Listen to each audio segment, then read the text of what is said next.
नमस्कार, मैं स्वर्ण प्रभा। आप देख रहे हैं आज का मुख्य समाचार। आम आदमी पार्टी में टूट हो गई है। आपके राज्यसभा के 10 सांसदों में से 7 सांसद भाजपा में शामिल हो गए। आप सांसद राघव चड्ढा अपने साथियों के साथ भाजपा में शामिल हुए। संदीप पाठक और अशोक मित्तल के साथ एक प्रेस कॉन्फ्रेंस को संबोधित करते हुए सांसद राघव चड्ढा ने कहा कि हमने फैसला किया है कि हम राज्यसभा में आम आदमी पार्टी के 2/3 सदस्य भारत के संविधान के प्रावधानों का प्रयोग करते हुए भाजपा में विलय कर लेंगे। पिछले कुछ महीनों से चड्ढा को लेकर ऐसी खबरें मीडिया में आ रही थी। राघव चड्ढा ने कहा कि उनके साथ हरभजन सिंह, स्वाति मालेवाल, राजेंद्र गुप्ता और विक्रम साहानी भी शामिल हैं। उन्होंने कहा कि हमने राज्यसभा सचिवालय को भी इसकी सूचना दे दी है। भारतीय शेयर बाजार के लिए शुक्रवार का दिन ब्लैक फ्राइडे साबित हुआ। वैश्विक स्तर पर बढ़ते भू राजनीतिक तनाव और कच्चे तेल की कीमतों में आए उछाल ने दलाल स्ट्रीट पर निवेशकों के सेंटिमेंट को बुरी तरह झकझोर दिया। सप्ताह के आखिरी कारोबारी दिन बीएसई सेंसेक्स 982.81 अंक यानी 1.27% की भारी गिरावट के साथ 76,681.29 पर बंद हुआ।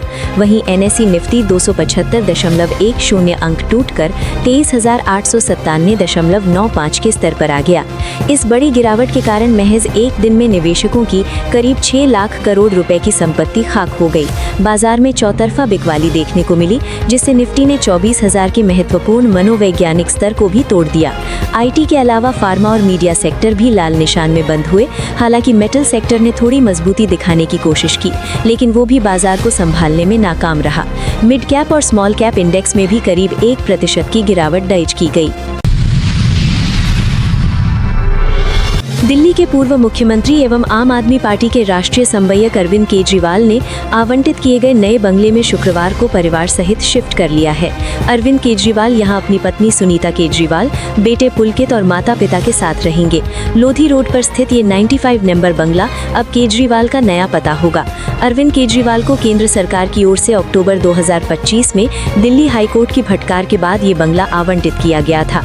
उसके बाद इस बंगले में अरविंद केजरीवाल के रहने के लिए रेनोवेशन का कार्य शुरू कराया गया था, जो अब लगभग पूरा हो चुका है। रेनोवेशन पूरा होने के बाद अरविंद केजरीवाल ने इस घर में शिफ्ट कर लिया है। इस बंगले के दोनों तरफ सेना अधिकारियों को आवंटित बंगले हैं, जबकि आसपास के इलाकों में भी वरिष्ठ राजनेताओं और सांसदों एवं कई केंद्रीय मंत्रियों को आवंटित बंगले हैं। लोधी एस्टेट का ये इलाका पॉश इलाका माना जाता है।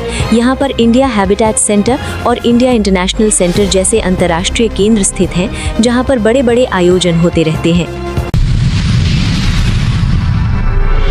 London based smartphone company nothing ने अपने कुछ स्मार्टफोन्स के लिए एक नया सॉफ्टवेयर अपडेट जारी किया है, जिसमें खास फीचर शामिल किया गया है जो स्मार्टफोन में टाइपिंग को आसान बना देगा। अगर आप मैसेज, ईमेल, नोट्स का सर्च करते समय बोलकर लिखना चाहते हैं तो ये फीचर आपके काफी काम आएगा। नथिंग कम्युनिटी पोस्ट के मुताबिक इस नए फीचर का नाम एसेंशियल वॉइस फीचर है। ये फीचर न सिर्फ बोलकर टेक्स्ट बनाता है, बल्कि उसे साफ सुथरा और प्रोफेशनल तरीके से तैयार भी कर देता है। कंपनी का कहना है कि नथिंग फोन्स में उनका ये नया वॉइस फीचर रियल टाइम बिल्कुल सही स्पीच टू टेक्स्ट कन्वर्ट करता है। पश्चिम बंगाल में विधानसभा चुनाव के पहले चरण में रिकॉर्ड तोड़ मतदान के बाद केंद्रीय गृह मंत्री अमित शाह ने शुक्रवार को दावा किया कि राज्य में बीजेपी की भारी जीत होगी। उन्होंने कहा कि अंदरूनी आकलन से पता चला है कि पार्टी पहले चरण की जिन 152 सीटों पर मतदान हुआ है, उनमें से 110 सीटों पर जीत दर्ज करेगी। कोलकाता में प्रेस कॉन्फ्रेंस को संबोधित करते हुए अमित शाह ने कहा कि रिकॉर्ड 92.58% मतदान दिखाता है कि लोगों ने प्रधानमंत्री नरेंद्र मोदी के नेतृत्व में विकास को चुना है और पश्चिम बंगाल की मुख्यमंत्री ममता बनर्जी को अलविदा कह दिया है।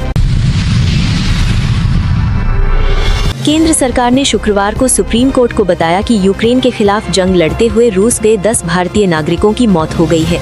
ये मामला सुप्रीम कोर्ट के chief justice Suryakant, justice Joy Mallya Bagchi और जस्टिस विपुल पांचोली के सामने सुनवाई के लिए आया।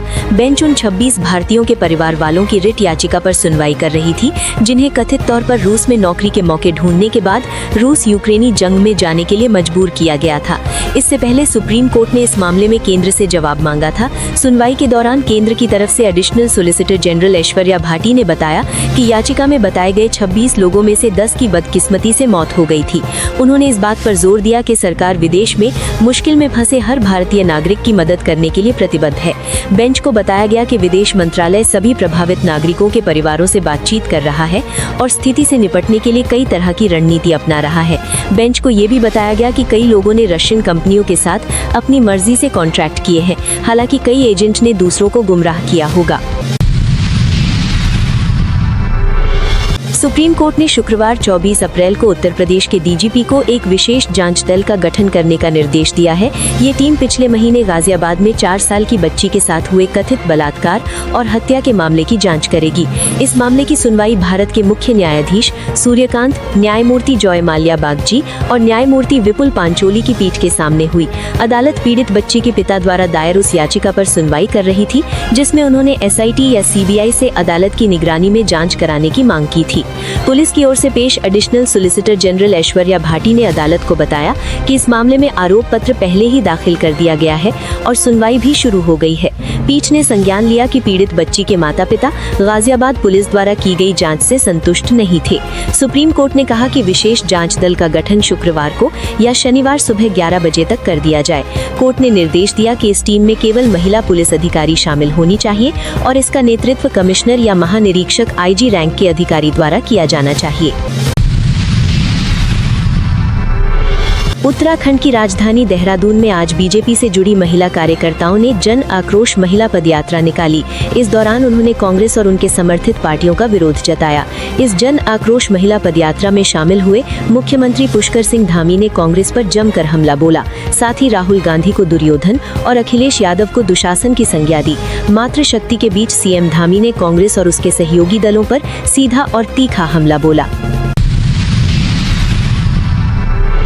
दिल्ली की राउज एवेन्यू कोर्ट ने 2014 में अफ्रीकी मूल की एक महिला पर कथित हमले के मामले में दिल्ली के पूर्व कानून मंत्री सोमनाथ भारती और 16 अन्य को बरी कर दिया है। Additional chief judicial magistrate Neha Mittal ने आरोपियों को बरी करने का आदेश दिया है।